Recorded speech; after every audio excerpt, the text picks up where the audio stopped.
Naospital ang isang babae matapos mabundol ng van na minamaneho ng isang lalaking lasing umano sa Dagupan City. Nahuli kam ang insidente. Makibalita tayo kay Joy Segi ng GMA Dagupan. Makikita sa kuhang ito ng CCTV camera ng isang establishmento sa Perez Boulevard, Dagupan City ang babaeng patawid sa pedestrian lane. Nang bigla na lang siyang mabangga ng van.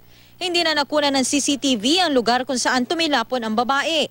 Agad sinaklolohan ng mga bystanders sa lugar ang biktima. Tinangka pa umanong tumakas sa nakadisgrasyang driver ng van.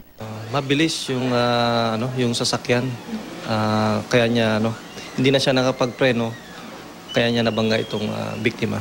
Kinilalang driver na si Michael Camba, fish dealer. Tumangging magbigay ng pahayag ang driver na lasing daw noon. Ina-advise natin sila na mag-slow down o mag-full stop pag may tumatawid. Irespeto natin yung pedestrian lane. So priority sir yung tumatawid? Priority yung tumatawid kasi ang buhay ng tao, yan ang pinoprotektan natin.